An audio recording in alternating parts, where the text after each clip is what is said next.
Bonjour à tous. Je me présente, Nadia Orubello, directrice Relations avec les membres et partenariats, Chambre de commerce du Montréal métropolitain. Merci d'être avec nous ce matin pour ce webinaire d'experts intitulé Les entreprises bientôt responsables de la collecte sélective au Québec, présenté par Éco-Entreprises Québec.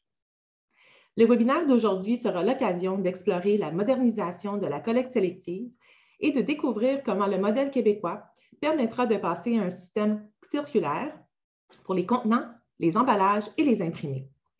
Nous vous invitons à poser vos questions dans l'onglet Q&A tout au long du webinaire, puisqu'une période de questions suivra la présentation. Sans plus tarder, je cède la parole à notre conférencière, Mme Maryse Vermette, présidente directrice générale d'Éco-Entreprises Québec. C'est à vous, Mme Vermette. Merci beaucoup, Nadia, puis merci à toute l'équipe de la CCMM, mais surtout merci à vous tous d'être avec nous ce matin. C'est vraiment un privilège de m'adresser à cette belle brochette de participants vous provenez de différentes sphères d'activité. On regardait la liste des participants, puis c'est vraiment intéressant de voir que c'est un sujet qui intéresse pas juste les gens directement concernés, mais c'est un projet sociétal. Alors, ça me fait grand plaisir de m'adresser à vous parce que vous savez, la collecte sélective, c'est un sujet qui me passionne. Les gens qui me connaissent savent très bien, là, ça fait des années, je veux m'assurer qu'au Québec, on puisse avoir un système de collecte sélective qui puisse évoluer, être efficace et performant et être aussi des leaders à l'échelle internationale. Pourquoi pas? Alors, la collecte sélective, c'est un sujet qui nous concerne tous comme citoyens concernés par les enjeux environnementaux, mais aussi comme consommateurs, parce que vous savez, à toutes les semaines, on achète des produits et à toutes les semaines, je l'espère, vous mettez vos emballages dans votre bac de récupération.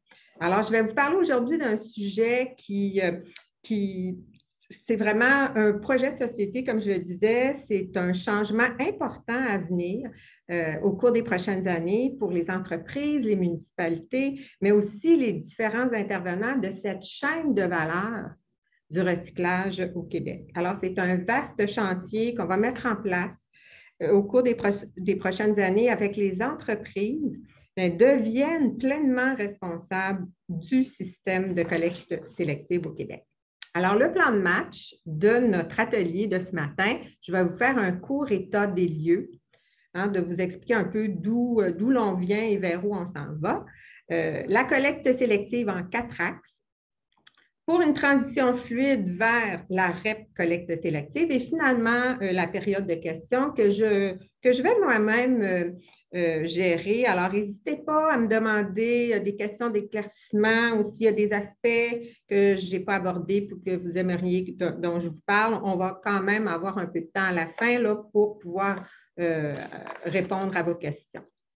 Alors, tout d'abord, qui est Éco-Entreprises Québec? Vous savez, on est une organisation assez particulière. On est un organisme à but lucratif qui, depuis 2005, représentons les entreprises qui, au Québec, mettent en marché des produits qui sont emballés et également des imprimés.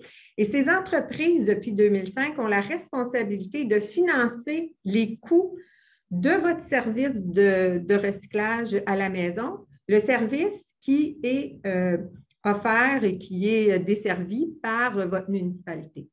On agit aussi à titre d'expert de cette chaîne de valeur et on a mis en place au cours de toutes ces années plusieurs initiatives que je pourrais qualifier d'innovantes pour s'assurer qu'on puisse avoir un système efficace et performant, mais aussi dans une perspective de développement durable et de circularité de nos matières. Alors, comme on est en gestion de changement, le conseil d'administration a procédé à l'adoption d'un nouveau plan stratégique au cours de l'année 2021 et notre vision pour 2024.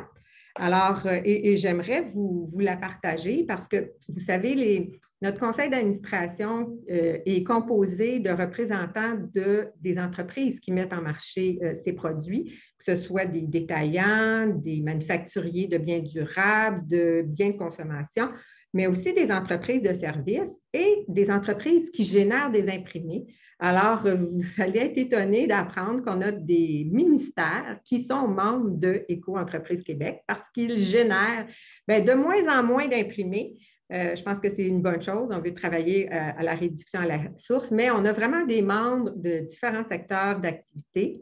Et notre vision pour 2024, c'est d'exercer notre leadership comme organisme de gestion désigné et être prêt avec l'ensemble de la chaîne de valeur à assumer la gestion de la filière de la collecte sélective et toujours dans une perspective d'économie circulaire des contenants, emballages et imprimés. L'économie circulaire, c'est vraiment un sujet là, de préoccupation. Vous savez, il faut s'assurer que les produits que l'on met en marché, pas juste les emballages, également les produits lui-même, mais qu'on leur redonne une deuxième vie.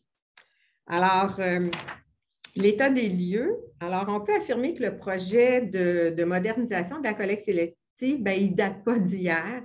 Et on part quand même là, de plusieurs années, en tout cas chez Éco-entreprise Québec, ça fait plusieurs années qu'on parle de la nécessité de moderniser le système québécois. Et ça, bien écoutez, il y a eu 4 comités de ministres. Il y a eu 2 grosses crises du recyclage. D'ailleurs, la dernière, vous en avez beaucoup entendu parler, ça a été très médiatisé. Il y a une dizaine d'années d'analyse et d'études qui ont été menées par EQ, mais aussi par nos collègues chez Recyc Québec. Donc, on est arrivé à la conclusion que le statu quo n'était plus une option puis qu'il fallait arriver à un changement important. Puis, je peux vous dire qu'on n'est pas les seuls, hein? Le travail qui se fait actuellement au Québec, il se fait également dans d'autres juridictions. L'Europe, les pays européens sont très interpellés par la nouvelle directive européenne et dans le reste du Canada, il se passe la même chose. Donc, on est tous ensemble. C'est un mouvement à l'échelle quand même mondiale parce que oui, il se passe également des choses chez nos voisins aux États-Unis et ça, c'est important là, qu'on soit, que ce soit un mouvement à l'échelle mondiale. Alors, pourquoi ce changement s'impose? Bien, écoutez, il y a un besoin pour les entreprises. Ça fait 15 ans que les entreprises signent annuellement des chèques pour compenser le système, mais elles n'ont pas aucun levier pour la gestion de ce système-là comme tel, mis à part des initiatives que nous avons faites sur une base volontaire. Alors, il y a un besoin d'un niveau de contrôle accru des entreprises qui mettent en marché les matières. Il y a aussi le fait qu'elles ne veulent plus juste payer, signer des chèques, mais aussi avoir les 2 mains sur le volant, avoir le contrôle de la destinée des matières qu'elles génèrent. Il y a une reddition de comptes aussi transparente. Actuellement, je vais vous expliquer un petit peu tantôt le système actuel, mais on a peu d'informations au Québec et les gens sont avides d'informations, les citoyens, les différents maillons de la chaîne de valeur. En tout cas, bref, il y a un besoin de transparence et de reddition de comptes au niveau de ce système. Et puis, les études et les bonnes pratiques observées que nous avons analysé là, au cours des dernières années, particulièrement chez les Européens. Là, on ne se le cachera pas, en Europe, les systèmes de REP existent depuis 30 ans. Alors, nous ont permis d'identifier 3 enseignements. Donc, comme je le disais, le contrôle du système par les propriétaires de marque, un modèle de REP qui tient en compte le contexte québécois, ça, c'est fort important parce que du copier-coller, ça ne fonctionne jamais. Il faut s'inspirer des meilleures pratiques, mais il faut considérer notre contexte au Québec. Et puis, notre contexte au Québec, il y a quand même des particularités, notamment ici, le rôle important des municipalités dans les services de première ligne aux citoyens. Donc, c'est un élément qu'on va discuter tantôt et qui est à considérer. Puis, finalement, l'importance de la transparence des informations, de la performance du système. Les gens veulent savoir où vont les matières, comment à quoi servent justement, à quoi sont les matières recyclables sont transformées et quels produits. Alors, il y a tout ça, là, tout le système comme tel, on doit s'assurer que les gens sachent aient davantage d'informations. Alors, pour EQ, la solution réside dans la modernisation de la collecte sélective et via la responsabilité élargie des producteurs.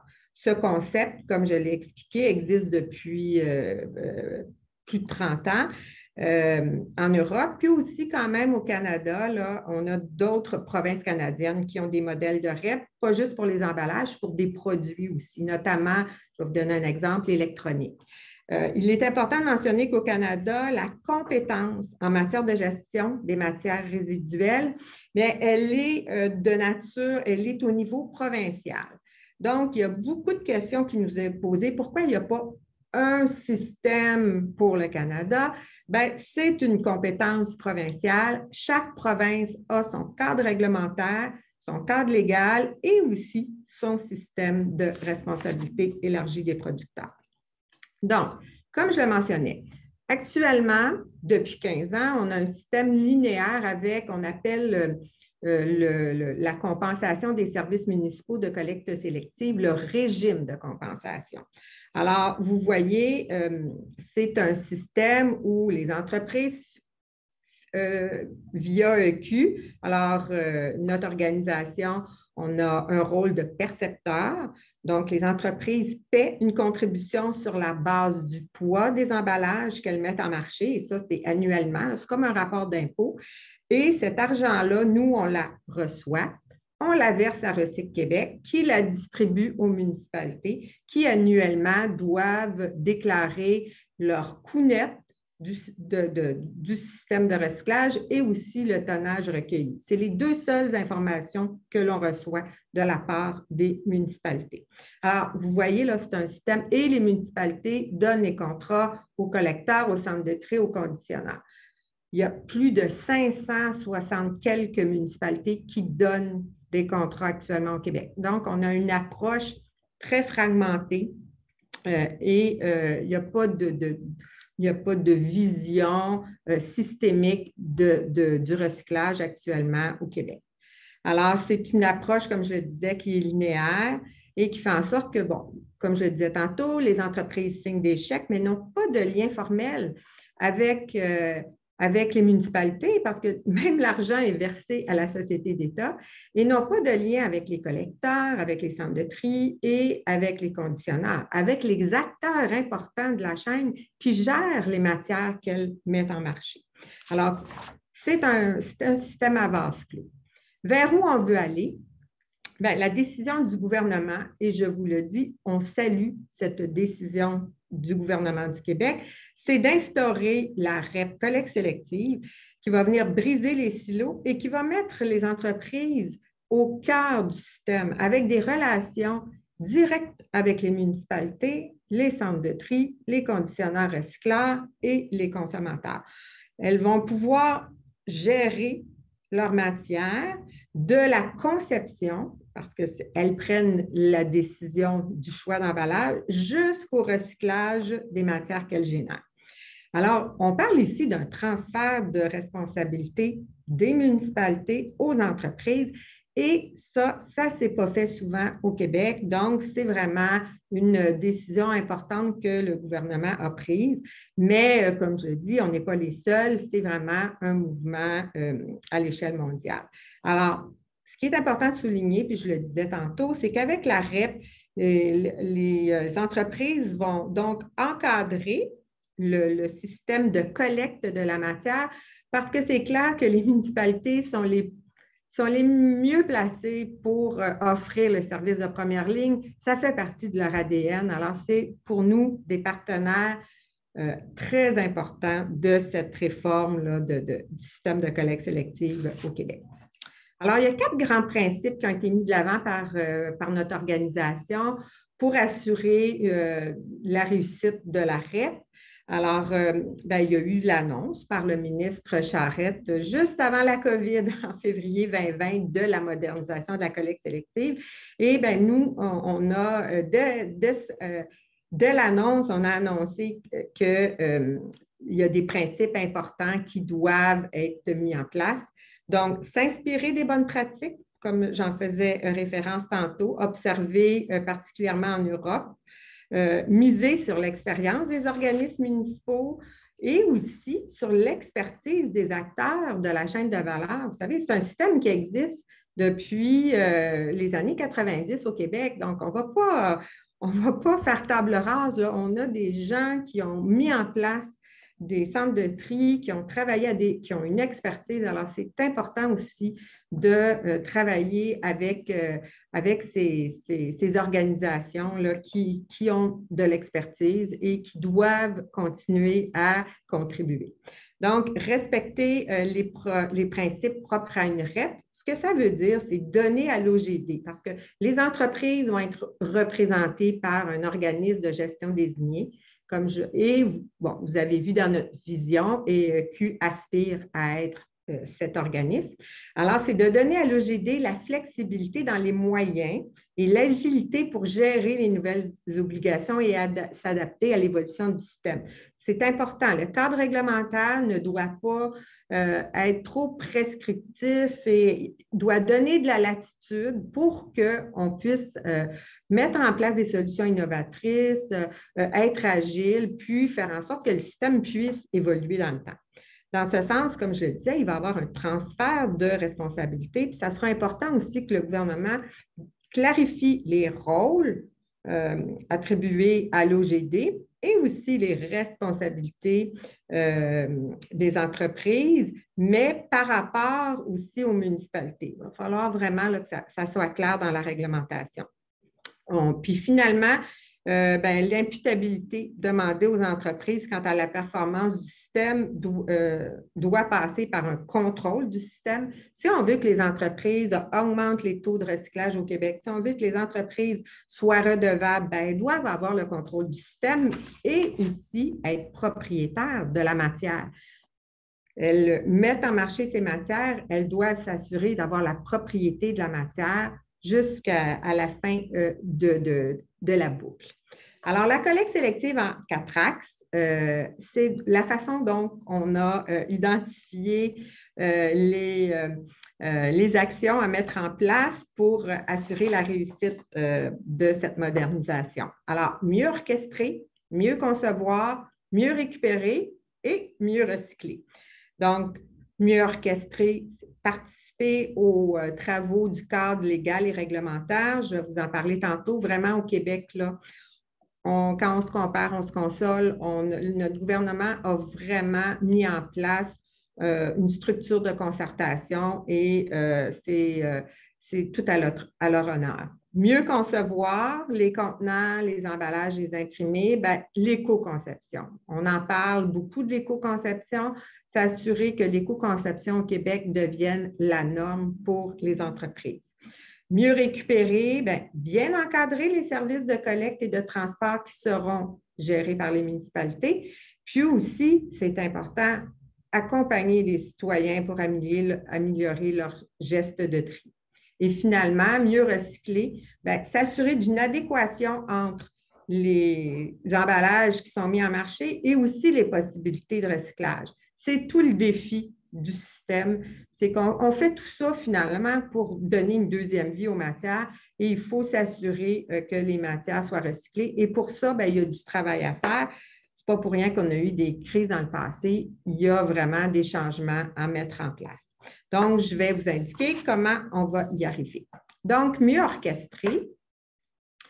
Alors, comme je le mentionnais, participer, il y a eu vraiment une structure de concertation qui a été mise en place par le gouvernement du Québec avec un échéancier. Donc, et depuis 18 mois, là, on travaille justement à mieux orchestrer avec les autres partenaires de la chaîne de valeur et naturellement avec le ministère de l'Environnement et Recyc Québec.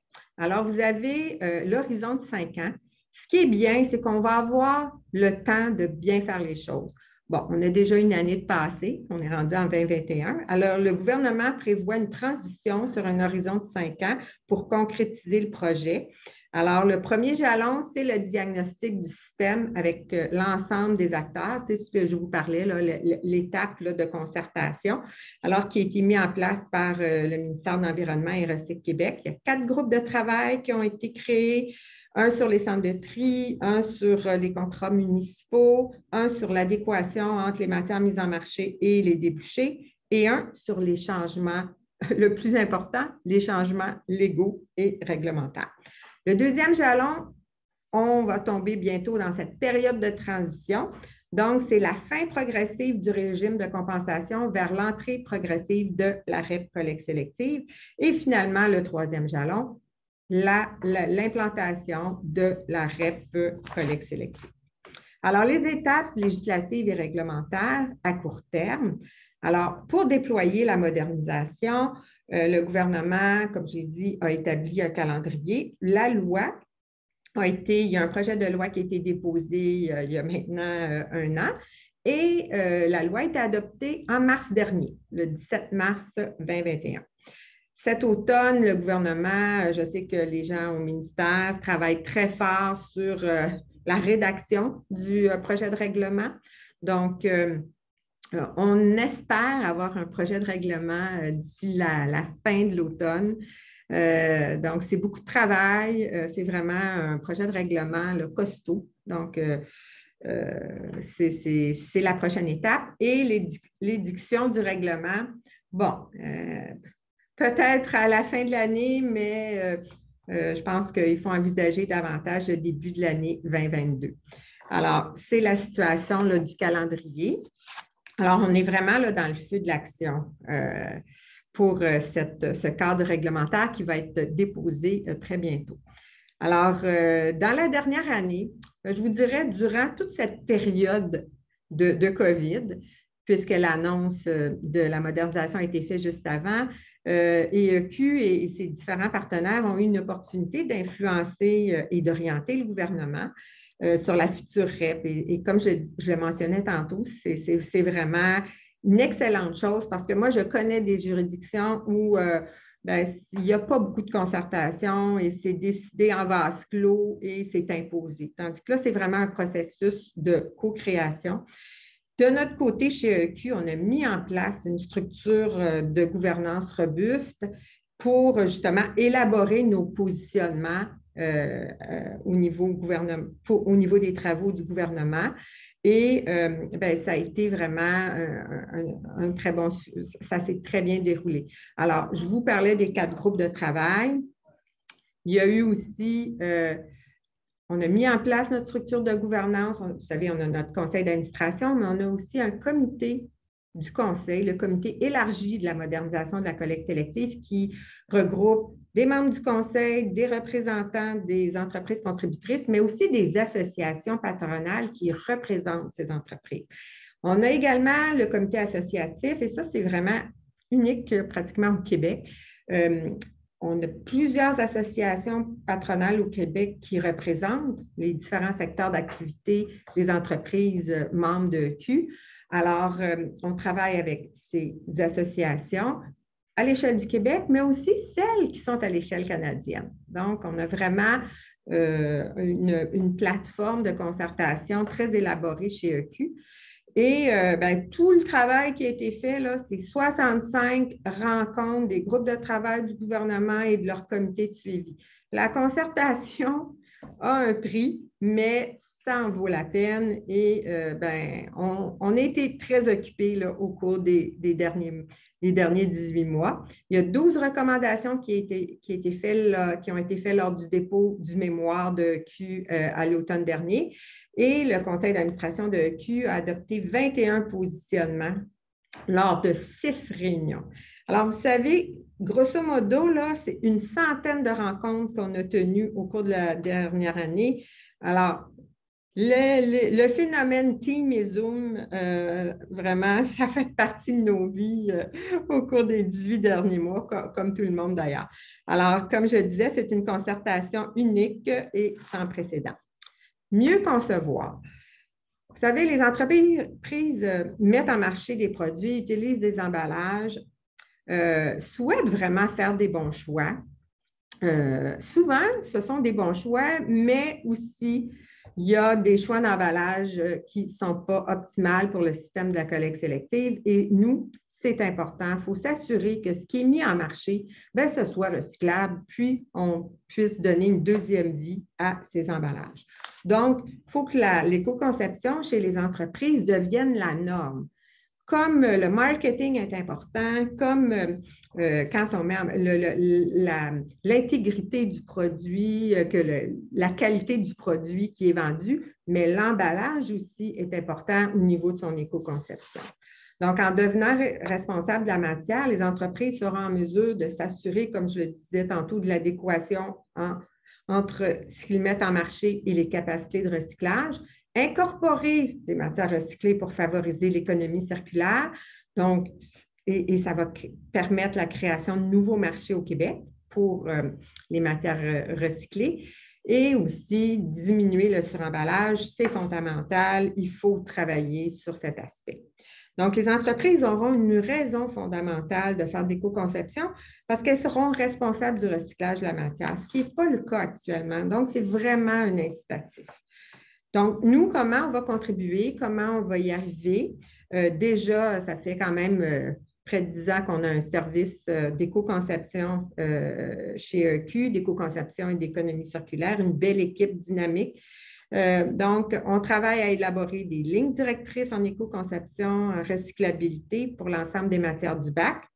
On va guider aussi les choix des entreprises pour les nouveaux produits, mais aussi pour les produits existants. Donc, faire des changements au niveau de leur emballage. On va outiller les entreprises et aussi s'assurer que la tarification, parce que les entreprises paient pour le système, la tarification va tenir en compte l'éco-conception. Donc, une tarification éco-modulée. Mieux récupérer. Alors, mieux récupérer, c'est s'assurer qu'on doit travailler notre relation avec les municipalités qui vont offrir le service de collecte et de transport. Alors, tout ça va se faire sous la forme d'entente. Hein? Ça va être des contrats finalement avec les municipalités. Donc, on doit s'assurer que les municipalités, on va travailler aussi à standardiser des éléments à l'échelle du Québec parce que les citoyens sont bien mélangés.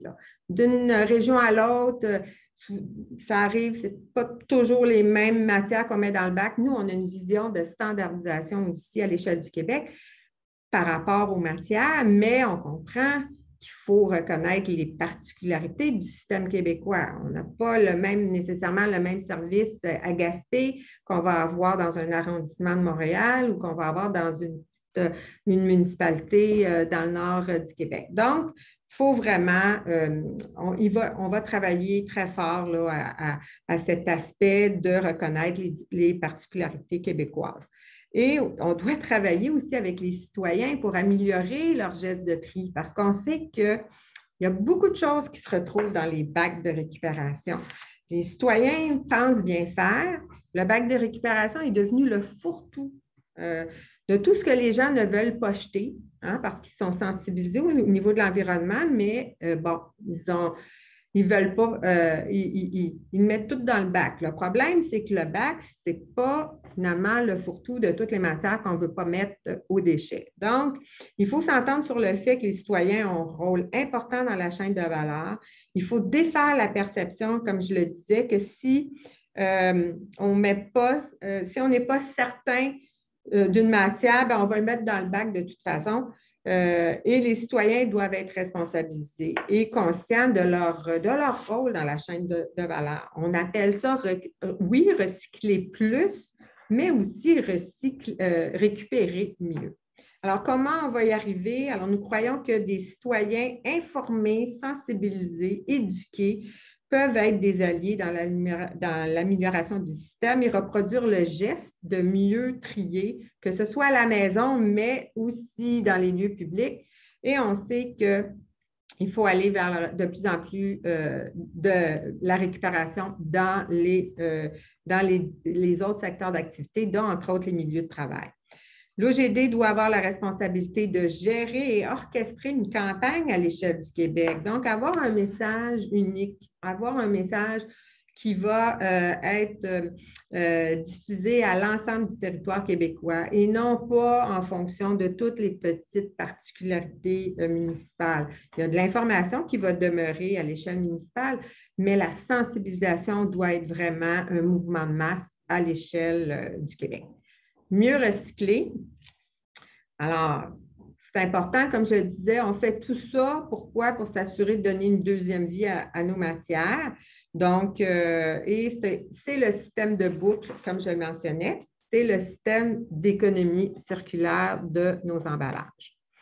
Alors, la performance et l'efficience du système de collecte sélective passent par des relations d'affaires bilatérales, comme je vous l'expliquais tantôt, entre l'OGD et les centres de tri, ainsi qu'entre l'OGD et les conditionneurs recycleurs, ce qui n'est pas le cas actuellement. Donc, on parle vraiment d'une évolution, mais aussi d'une révolution. Alors, il faut assurer des conditions pour qu'on puisse optimiser et transformer nos centres de tri. J'en parlais tantôt. Nos centres de tri, on a mis en place nos premiers centres de tri au début des années 90. Donc, nos centres de tri au Québec, il y a eu des investissements parce que les crises ont nécessité des investissements, mais nos centres de tri ont besoin d'amour. Puis, on a besoin aussi de nouveaux centres de tri. On a des infrastructures de tri qui sont désuets, qui ne répondent plus aux besoins par rapport aux quantités de matière parce qu'on veut s'assurer de recycler plus. Donc, de récupérer plus. Donc, il y a du travail et nous, on veut s'asseoir avec les centres de tri au cours des prochains mois, des prochaines années pour s'assurer de transformer nos centres de tri. Et aussi, au niveau des matières recyclées, vous savez, dans le passé, il y a un modèle d'affaires qui était très présent en Amérique du Nord. Nos matières allaient beaucoup à l'étranger. Donc, les matières étaient beaucoup achetées par des pays asiatiques. Le modèle d'affaires de la collecte sélective, là, c'était beaucoup. On génère la matière ici, mais la matière est transformée à l'étranger. La crise du recyclage avec la fermeture des marchés, particulièrement le marché chinois, nous a fait prendre conscience que ce modèle d'affaires avait ses limites et qu'on devait développer au Québec des marchés locaux. Il y en existe déjà, là, on a déjà des belles entreprises de recyclage qui transforment la matière, mais on doit absolument continuer et développer de nouveaux marchés parce qu'il y a vraiment un besoin pour l'optimisation de nos matières. Actuellement, là, on a des matières qui ont... c'est très perfectible, le système est perfectible. Donc, il y a un besoin de développer les marchés et il y a un besoin aussi de s'assurer de l'adéquation entre la matière qui est triée par les centres de tri et les besoins de nos centres, de nos conditionneurs recycleurs au Québec. Alors, comment on va y arriver? Donc, j'en parlais tantôt, là, cette relation d'affaires qu'il va y avoir pour la collecte sélective au niveau de la collecte et du transport avec les municipalités, bien, on va avoir également des contrats avec nos centres de tri, mais on veut miser davantage sur des contrats de longue durée. Actuellement, dans le milieu municipal, il y a des contrats à géométrie variable au niveau de la durée. Et ce qu'on a observé, c'est que les contrats de longue durée permettent des investissements, permettent des garanties par rapport à faire en sorte que le centre de tri connaît la période avec laquelle il va gérer des matières. Donc, ça lui permet d'avoir une vision beaucoup plus à moyen terme que la vision court terme de contrats de 2 ans ou 3 ans. Donc, octroyer des contrats de longue durée, favoriser la diversité dans tous les types de centres de tri. mais aussi au niveau des recycleurs. Vous savez, au Québec, on a une infrastructure de tri, on a des modèles d'affaires de centres de tri qui sont très diversifiés. C'est vraiment en géométrie variable. On a des centres de tri publics, on a des centres de tri d'OBNL privés, on a des centres de tri privés, on a des centres de tri mixtes. Bref, on est vraiment, ça fait partie de notre caractère distinctif si on se compare à d'autres juridictions. Donc, chez Eco-Entreprises Québec, on n'est pas dogmatique. On a cette pluralité de centres de tri. Il faut en tenir compte, mais les centres de tri doivent aussi aller vers les meilleures pratiques que l'on souhaite.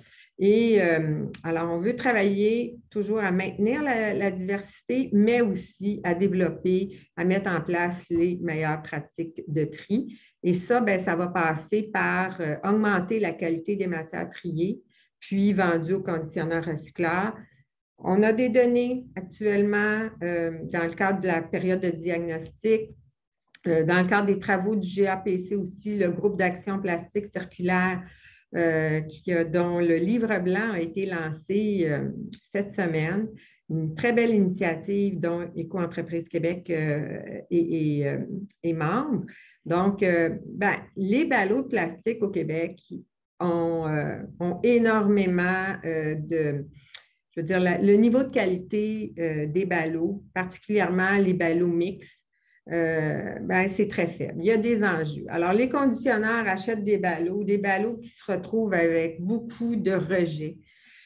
Et il y a des frais importants pour retrier la matière. Donc, en tout cas, tout ça pour dire qu'il y a du travail à faire au cours des prochaines années. Et il faut le voir pas comme une menace, mais surtout comme une opportunité. Donc, il faut améliorer la qualité des matières triées. Et aussi, comme je le mentionnais tantôt, comme la matière va être de propriété des entreprises qui la mettent en marché via leur organisme de gestion désigné, donc il y aura des ententes avec les conditionneurs recycleurs afin de miser sur un approvisionnement stable et constant. Ce que les recycleurs veulent, c'est une constance au niveau de leur approvisionnement. Là encore, il faut envisager des contrats à long terme et non pas parce qu'il y a énormément, excusez l'anglicisme, là, il y a beaucoup de brokers dans ce secteur d'activité-là. Et c'est sûr que ça fait en sorte que c'est beaucoup de la vision à très, très court terme pour vendre la matière. Nous, on est d'avis que dans les meilleures pratiques, il faut aller vers des ententes à plus long terme et assurer un approvisionnement stable auprès de nos recycleurs, conditionneurs. Et finalement, favoriser l'optimisation de la chaîne de valeur par la mise en place de programmes et mesures pouvant être développés par le gouvernement. Le gouvernement du Québec a quand même un rôle important à jouer. Il y a des incitatifs qui peuvent être mis en place, des incitatifs fiscaux pour favoriser l'éco-conception des emballages. Changer une ligne de tri, changer d'emballage et une ligne de tri, ça coûte beaucoup de sous pour une entreprise. Si on veut aller vers ça, si on veut encourager les entreprises, il faut s'assurer qu'il y ait des mesures fiscales qui favorisent la prise de décision au niveau des entreprises. Au niveau on parle de la modernisation des centres de tri. Recycle Québec a son programme et annonce qu'il y a toujours des montants qui sont… c'est fondamental. Il faut continuer au cours des prochaines années à investir dans nos centres de tri parce que, vous savez, la technologie, on la retrouve pas juste dans nos iPhones. La technologie se développe aussi dans les centres de tri et il faut aller vers une plus grande implantation de la technologie dans nos centres de tri. Il faut aussi accroître la confiance envers le système en assurant la transparence, comme j'en ai parlé au début de ma présentation, mais aussi la traçabilité de la matière. Actuellement, c'est très difficile au Québec de savoir, finalement, nos matières, elles vont où? Tout est géré en silo, tout est confidentiel. est-ce qu'on peut savoir où va la matière? Est-ce qu'on peut savoir comment la matière est transformée, qui l'achète? Et tout ça, ben, ça fait partie de la REP. Les organismes de REP ont cette obligation de reddition de comptes auprès du gouvernement et nous, on considère que c'est un élément positif qui peut être astreignant, mais il faut s'assurer qu'il y ait une traçabilité de la matière et qu'on puisse rendre des comptes autant aux citoyens qu'au gouvernement parce qu'il faut que les gens aient confiance dans le système.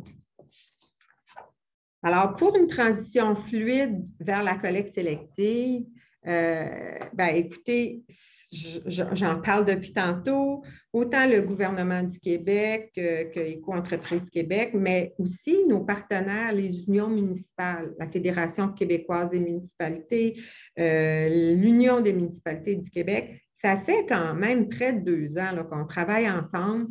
Les gens n'en ont pas beaucoup entendu parler. Pourquoi? Parce qu'on a décidé de travailler ensemble, d'être en mode solution et de construire ensemble ce nouveau système. Donc, on veut une transition fluide. Puis je pense que c'est à l'honneur de tous ces représentants et aussi du gouvernement du Québec qui a décidé de donner du temps à ces intervenants parce qu'une gestion de changement, on le sait, ce n'est pas facile. Ça demande beaucoup de résilience, ça demande de l'agilité, puis ça demande aussi le fait que les choses ne se feront plus comme avant, les choses vont être différentes.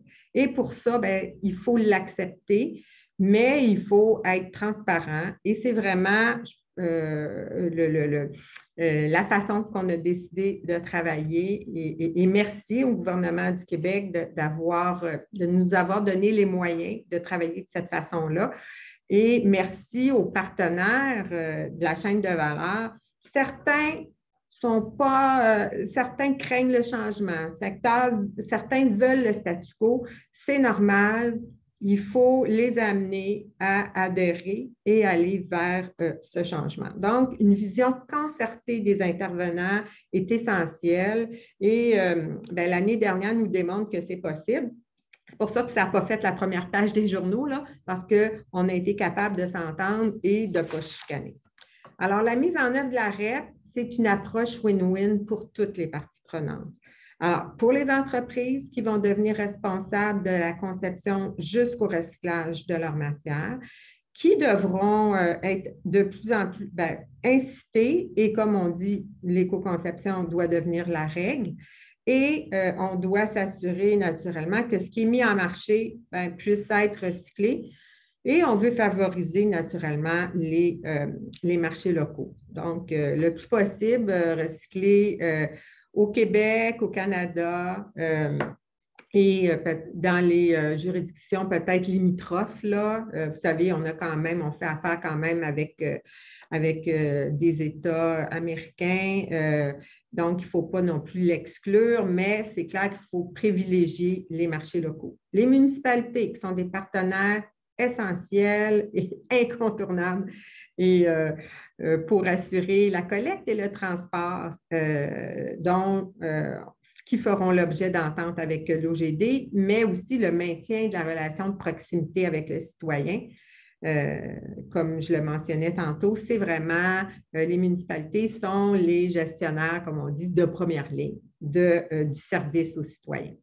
Les centres de tri, alors uniformiser, améliorer les matières entrantes, octroi de contrats à long terme favorisant l'optimisation, ouverture, comme je disais, à la recherche et le développement et à l'innovation. On a vu, vous savez, la robotisation est arrivée dans certains centres de tri. Là, il y a des projets expérimentaux qui se font. Donc, ça bouge. Il y a des choses. L'innovation est là. Donc, il faut vraiment continuer. La simplification administrative aussi, c'est clair que les centres de tri actuellement transigent avec plusieurs municipalités. Là, on va vraiment être en mesure, il va y avoir les centres de tri et l'OGD. Donc, on va simplifier là, toutes les règles différentes d'une municipalité à l'autre. On va travailler à standardiser C'est clair que c'est la vision de notre organisation. Et finalement, au niveau des recycleurs, s'assurer qu'elles aient des matières, de l'approvisionnement continu, puis une amélioration de la qualité et aussi s'assurer de pouvoir développer des nouvelles entreprises au Québec, donc développer des nouveaux débouchés. Ça aussi, et c'est créateur d'emplois, on ne se le cachera pas. Puis on a des belles entreprises là, qui sont déjà bien installées, mais il faut continuer. Et comme je le disais, le citoyen, une plus grande transparence envers le citoyen pour qu'il puisse, que son niveau de confiance puisse augmenter parce qu'on ne se le cachera pas. Là, la dernière crise du recyclage a quand même eu des impacts importants, puis un message clair de simplification du geste de tri pour augmenter la quantité et la qualité des CEJ. Alors ça, tout ça, c'est une approche comme on l'a mentionné, il y a eu une approche de co-création unique au cours de la dernière année. On est en période de transition. On va amorcer la période de transition là, avec le dépôt du projet de règlement. Actuellement, notre entente d'agrément avec Recyc Québec nous donne la légitimité de représenter les entreprises. Donc, et sous peu, le gouvernement va nous reconnaître. En tout cas, c'est ce qui circule là, depuis 18 mois comme organisme de gestion désigné pour la période de transition. Alors, c'est clair qu'on a un vaste chantier là, de mise en place de cette collecte, du modèle d'affaires 4.0 de la collecte sélective au Québec. Et on a le beau défi de mettre tout ça en place d'ici 2025. Alors, je vous remercie beaucoup de votre attention. Je vois qu'il est 9h17. Il va nous rester quelques minutes pour les périodes de questions.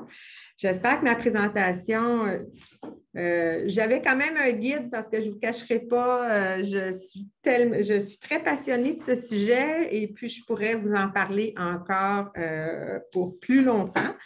Mais je pense qu'on vous a quand même présenté des éléments importants sur ce changement légal et réglementaire au Québec. Si vous avez des questions, ça va me faire un grand plaisir d'y répondre. Et puis aussi, vous allez avoir nos coordonnées, surtout pas hésiter à communiquer avec nous. Alors, vous savez, vous avez aussi comme citoyen du Québec, comme consommateur, un rôle important à jouer pour qu'on puisse améliorer notre système de collecte sélective et récupérer plus et mieux. Et en dernier lieu, je voudrais remercier mon équipe. Vous savez, les 18 derniers mois ont été, surtout dans cette période là, difficile de COVID, vous avez vu là, le nombre important de réunions, de rencontres avec nos différentes instances, avec nos partenaires, avec le gouvernement, avec Recyc Québec. Donc, ça a mis beaucoup de pression sur l'organisation. C'est aussi une grande gestion de changement à l'interne. Alors, il faut être résilient, mais il faut aussi être déterminé. Donc, je voudrais remercier toute l'équipe, le conseil d'administration de son appui indéfectible, mais aussi la confiance des entreprises contributrices qui depuis 15 ans, que nous représentons depuis 15 ans. Alors, voilà, on pourra on peut maintenant aborder la période de questions. Et aussi, un petit merci à notre, au ministère de l'Environnement, au ministre Charest et à nos collègues de Recyc Québec, là, avec qui on a une belle collaboration, puis on veut que ça se poursuive. Donc, la période des questions, on va regarder ça. Première question. Madame Vermette, c'est un gros changement pour les entreprises. Est-ce que c'est quelque chose qui leur est imposé par le gouvernement ou au contraire, c'est un changement qui est souhaité? D'où vient cette idée de l'arrêt? je pense que je l'avais effectivement un peu expliqué au début. C'est un mouvement là, qui est à l'échelle mondiale là, de vraiment d'étendre la responsabilité des producteurs au niveau des emballages.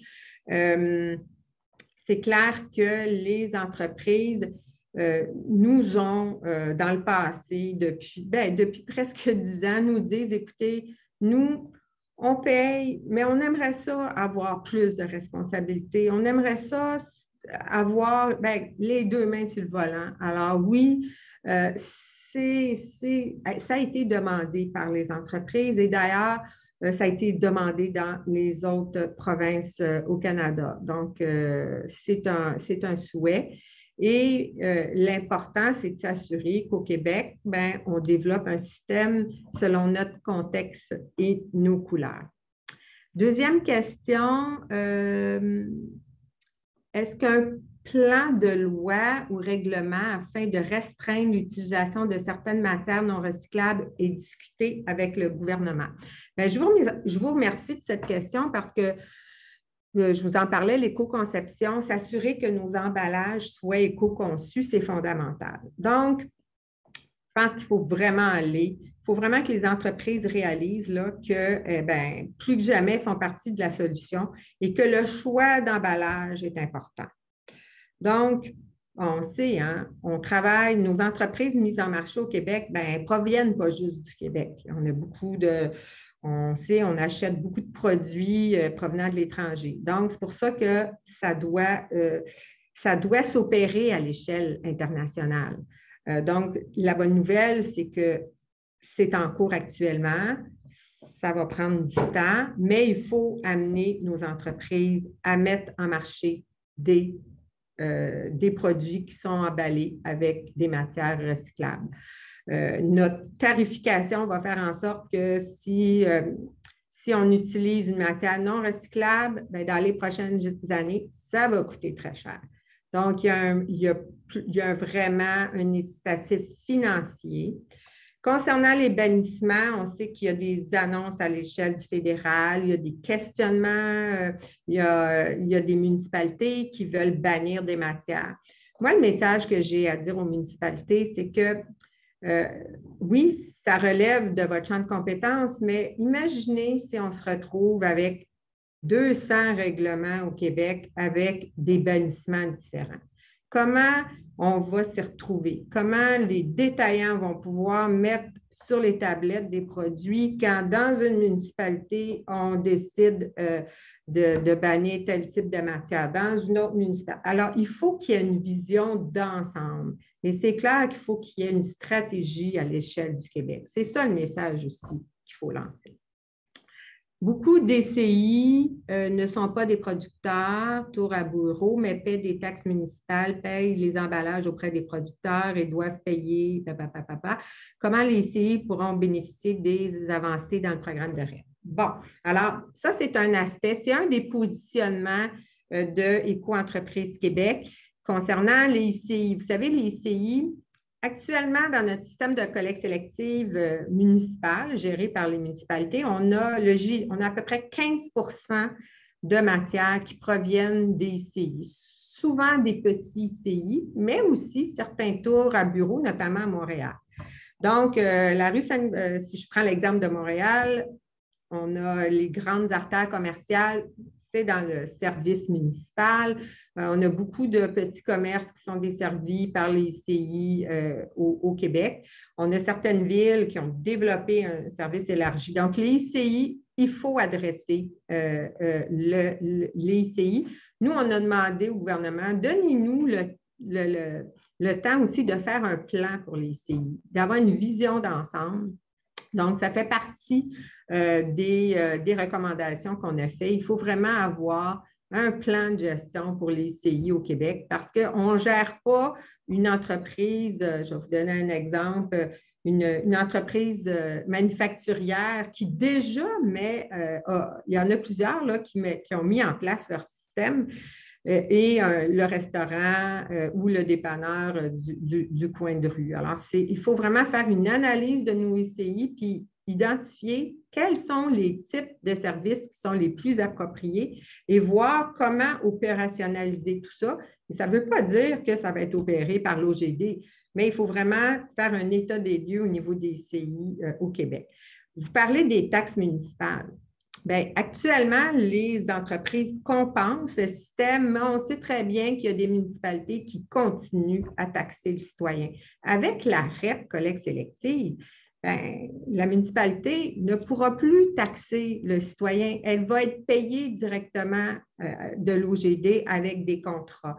Et c'est pour ça que le volet aussi des CI doit être abordé dans la REP collecte sélective.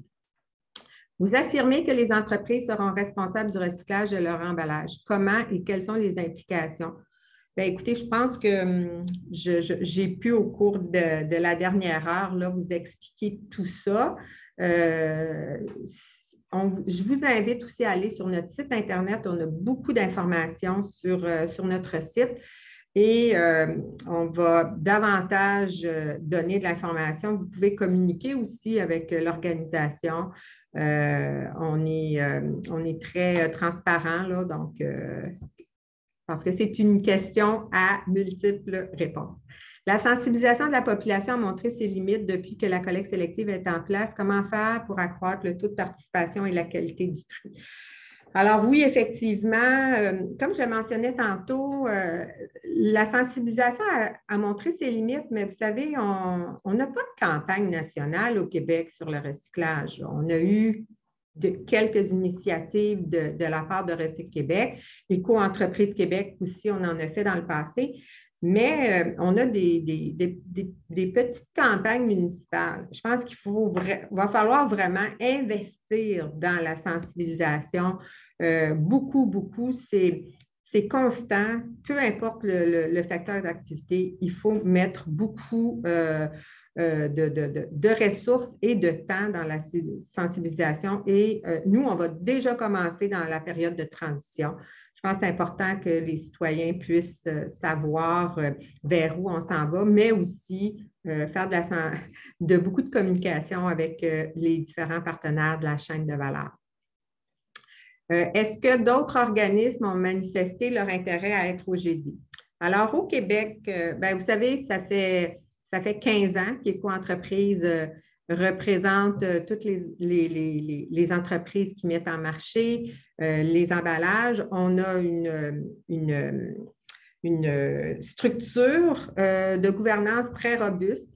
Je peux vous dire, si on se compare à d'autres juridictions, je pense qu'on est un beau modèle en termes de gouvernance au Québec. Mais notre gouvernance aussi sera appelée à être transformée avec ces nouvelles responsabilités. Alors, Éco-entreprise Québec veut vraiment évoluer et afin de devenir l'OGD pour la REP collecte sélective. L'expertise est là. Les relations d'affaires sont établies depuis longtemps, le partenariat avec les municipalités, avec le gouvernement. Et bien, au bout du compte, c'est les entreprises qui vont décider, mais les sons de cloche qu'on a de nos entreprises, c'est qu'elles sont très satisfaites des services que nous leur rendons. Alors, vous dites qu'une entreprise qui se lance dans l'éco-conception vraiment bénéficie davantage à l'avenir. Pouvez-vous donner un ordre de grandeur d'économie réalisée par rapport à une entreprise qui n'embarque pas dans le train et reste dans le modèle business as usual?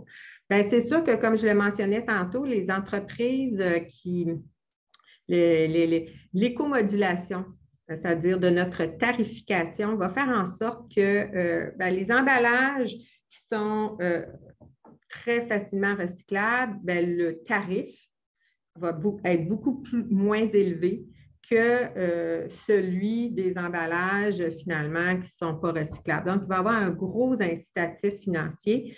On est en train de faire évoluer le tarif de EQ. Le conseil d'administration a adopté une feuille de route pour l'éco-modulation du tarif pour mettre en œuvre cette feuille de route d'ici 2025. Donc, ça va se faire de façon incrémentale. On va aussi s'assurer que les entreprises puissent se préparer à faire les changements d'emballage nécessaires parce que, comme je l'ai mentionné tantôt, ça prend du temps et de l'énergie et des ressources pour faire des changements d'emballage. Donc, on compte sur l'appui du gouvernement du Québec aussi avec des mesures fiscales pour aider les entreprises à faire ces changements importants dans leur organisation. Pouvez-vous nous dire quelques mots sur la réaction du monde municipal face à ces gros changements à venir? Comme je vous l'ai mentionné, on travaille depuis plus de 2 ans avec les partenaires municipaux, avec les unions municipales qui siègent avec nous sur le comité aviseur du ministre, mais aussi sur les groupes de travail. On a décidé de mettre en place au cours des prochains mois, un chantier sur les regroupements municipaux. Alors, c'est sûr qu'actuellement, les municipalités là, sont en campagne électorale, donc on a convenu là, de se retrouver après les élections, mais c'est clair qu'il y a un souhait de regroupement au niveau des municipalités parce qu'actuellement, il y a énormément de municipalités qui gèrent des contrats de collecte sélective et pour que EQ puisse avoir des contrats avec les municipalités, nous, on souhaite qu'il y ait des regroupements.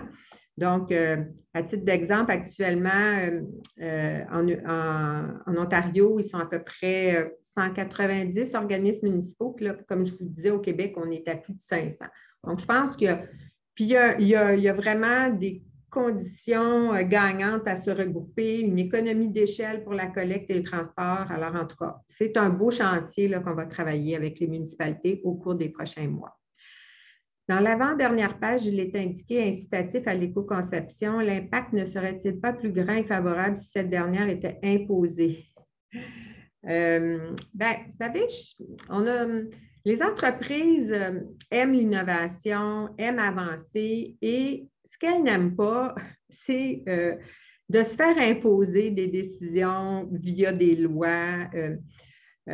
Certes, on va avoir cette loi de la REP collecte sélective et on va avoir les moyens justement de mettre en place et d'inciter les entreprises à l'éco-conception. Ça appartient au gouvernement du Québec d'aller vers des mesures plus coercitives, mais c'est sûr que nous, on croit beaucoup à l'initiative, au projet de REP et au fait qu'en devenant responsable du système, elles vont faire les bons choix d'emballage. Notre terre ne peut pas attendre des années à mettre cette nouvelle démarche. Le monde a réagi dans quelques mois pour réagir au COVID. Bon. Pourquoi ce n'est pas possible d'accélérer les initiatives? Ça, c'est une question. Il y a beaucoup de chantiers qui vont s'opérer dans les prochaines années. On sait qu'il y a un projet de modernisation au niveau du système de consigne. Il y a celui de la collecte sélective. Nous, on sait que c'est un changement important, puis on a demandé au gouvernement d'avoir le temps de faire bien les choses. Mais entre-temps, ça ne nous empêche pas de continuer à travailler, puis à sensibiliser, puis à travailler avec ceux qui gèrent le système actuel, donc les municipalités. Et je sais que Recycle Québec met beaucoup d'énergie à faire en sorte qu'il y a des choses qui puissent se passer au cours des prochaines années. Mais vous savez, la période de transition va faire en sorte qu'il se pourrait que la REP soit appliquée plus tôt que 2025 pour certaines municipalités au Québec. Donc, on parle d'une période de transition progressive. Donc, la REP va s'implanter progressivement. Ça aussi, c'est une information, effectivement, que je n'avais pas partagée avec vous. Les contenants... Pardon, Madame Vermette, je suis désolée, nous sommes déjà à 9h35. Clairement, une présentation, une discussion en fait très intéressante. Je suis désolée, je dois vous couper la parole. Ça va. Nous avons plusieurs questions qui restent dans le Q&A. Nous allons faire suivre ces questions à Madame Vermette et son équipe. pour vous répondre dans les prochains jours par courriel. Donc, merci de vous engager ce matin, d'être avec nous pour ce webinaire d'experts. Et merci bien sûr à notre partenaire Éco-Entreprise Québec aussi pour leur disponibilité et leur expertise sur le sujet, bien sûr. Madame Vermette, je vous remercie aussi d'avoir été une conférencière très intéressante et engagée ce matin aussi. Merci, Nadia. Merci à vous tous. On se retrouve le 4 octobre prochain pour le premier forum stratégique sur la cybersécurité organisé par la Chambre de commerce du Montréal métropolitain. Je vous souhaite une très belle journée.